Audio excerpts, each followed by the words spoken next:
Let's talk about the hidden expenses that are keeping you broke. Okay, hidden expense number one, those credit card fees. Have you ever been told by a business owner that, hey, if you use your credit card, we're going to have to charge you a credit card processing fee or a service fee of 3%? Well, those 3% fees add up over time. So you'll want to avoid those fees whenever possible. If you can pay in cash, if you can pay via check, please find a different way to pay rather than using your credit card. Number two, overdraft fees. There's some of us who have bank accounts and we somehow, things happen and our bank accounts run low, and so we end up getting these overdraft fees. Well, the way to prevent that is to get into a position where you always have at least $1,000 more than what your bills are going to cost you that month. Always leave a cushion in your bank account so that you can avoid those overdraft fees. And if you say to me, Sharnella, well, I don't have an extra $1,000. That's why I have these overdraft fees. Well, then you need to watch my other videos, which is going to help you understand how you might be able to make more money to avoid having overdraft fees, right? Okay, so number three is ATM fees. Yes, most of us don't use ATMs anymore unless we're out on vacation and we're maybe needing money for the casino or something like that.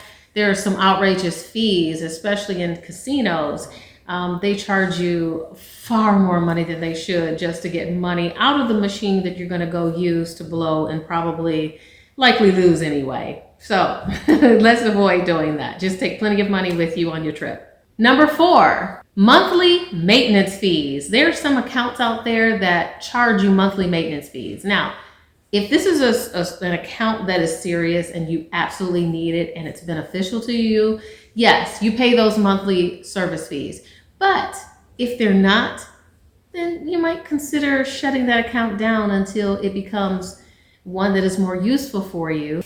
Number five, transfer fees. Have you ever gotten that 0% offer in the mail that says 0% on new purchases? But if you want to transfer a balance, there's a small fee that's associated with transferring that balance. Well, let's make sure that by transferring that balance, that fee that you're going to pay is much less than the fee that you'd otherwise pay if you had kept the balance on that credit card. And in most cases, if your credit card is charging you 18 to 20% interest, you may want to transfer that balance to another 0% interest credit card and just go ahead and eat the 3 to 5% fee. In other cases, if you're going to get that credit card paid off relatively quickly, soon after transferring the balance, then you might want to do some calculations to determine if it's even worth spending the fee to transfer the balance if you're going to pay that balance off relatively quickly. Number six, subscription creep. Now, what happens with subscriptions is oftentimes they'll start at maybe a reasonable amount of money, say $6.99 for streaming services, right? Because this happens all the time, and I won't mention any names, but start off with your streaming subscription somewhere around $6.99, no big deal. But a year later, you don't realize that the subscription cost has gone up to $8.99 because, again, it's an ongoing subscription and it continues to renew and is extracted from your account or charged to a credit card on a monthly basis. And a lot of times we as consumers, we don't look at our credit card bills very carefully every month to analyze when a subscription have actually increased in price. And oftentimes you don't realize it until that price has creeped up to say $11.99. So all of a sudden, a subscription that started at $6.99 is now $11.99, and then you think, oh no, there's a $5 difference here. Where on earth did that happen? And I'm sure at some point in some fine print, whoever's providing the service, they have mentioned to you that the subscription fee was going to go up, but maybe you were too busy to pay attention. So pay attention to those subscriptions. Also, those 7-day free trial subscriptions, my gosh, they get people every time. Whenever I try out a subscription, 7 days for free, I make sure that I set a timer in my phone on the 6th day to cancel it or to make the conscious decision to keep it. Number 7, delivery fees. Although having groceries and other food items delivered to us is convenient, it comes at a price. And for those of us, who are well and able-bodied human beings, maybe you might want to consider just going to the store and purchasing the item yourself to save on delivery charges. Because over time, what may seem like, oh, it's just a $5 delivery charge here, $6 delivery charge there, a $3 delivery charge over here. In time, depending on how many deliveries you receive, in a year's time, you may have spent several $100s in delivery fees simply because you just didn't feel like going out to the store to purchase the items that you needed to purchase. Number 8 is tipping. Oh, it is so annoying. I'm not saying I always tip. Whenever I sit down at a dine-in restaurant, I always tip minimally 20%, unless of course the waiter or waitress was terrible, then the tip goes down from there. But typically I start at about 20%, sometimes it's a little bit higher. I don't mind tipping a waitress or my server, right? But when you go into a fast food restaurant and you see a jar that says, "We appreciate tips," or "Tips appreciated," I mean, I understand, you're working there, you're probably not making a whole lot of money, but at the same time, you're just doing your job. You're not doing anything above and beyond, in my opinion, which would require tipping. So I would say to people, please do not allow yourself to feel obligated to tip at a cash register. Number 9. Number 9 is, again, going back to convenience fees.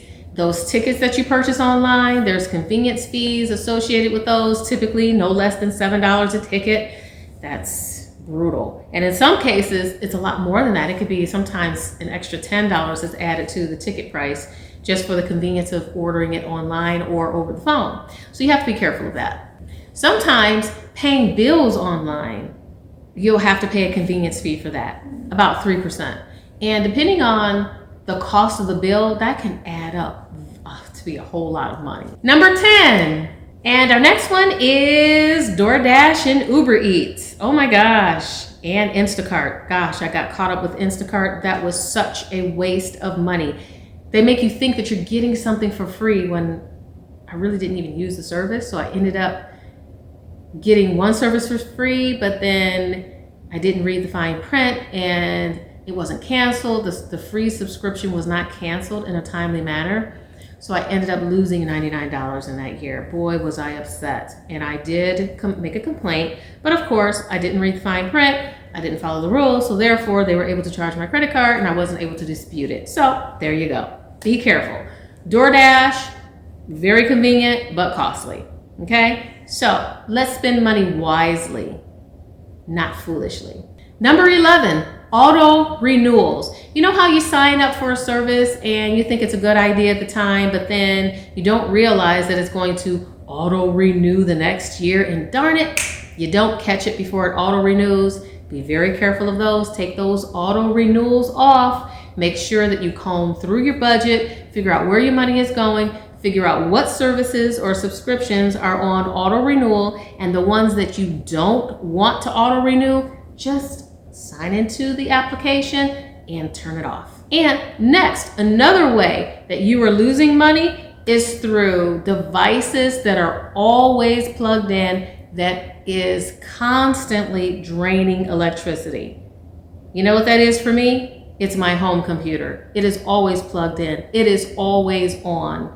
Okay? So some of these appliances, or not really appliances, but some of the items that you have plugged in that you don't utilize every day, or maybe you do utilize it every day, maybe you can shut it off overnight so that you're not draining power for 12 hours when you're not utilizing that particular thing. And I'm saying this because energy costs overall have increased so drastically. If you can save a few cents here or there, why not? Inefficient appliances also cost us money. So if you have a furnace that is inefficient, I'll tell you, when it's time to replace that furnace, go with a high efficient furnace and also a high efficient water heater, because in the beginning up front, they may cost a little bit more, but over time, it's going to save you so much more money because it's going to be more efficient. It's going to use less energy overall. And last but not least, water leaks. If you have a leaky toilet or a leaky faucet, those costs, the cost of water is really high. It's really not the cost of water, it's actually the sewerage cost that's really high. So if you have a leaky faucet or if you have a leaky toilet that's constantly running, that's costing you money. What you can do, if you can't get around to fixing it, just go to the shutoff valve, just turn that little shutoff valve, shut the water off temporarily until you're able to get it fixed. What I'd like for you to do is be more mindful of how you can preserve the money that you work so hard to earn.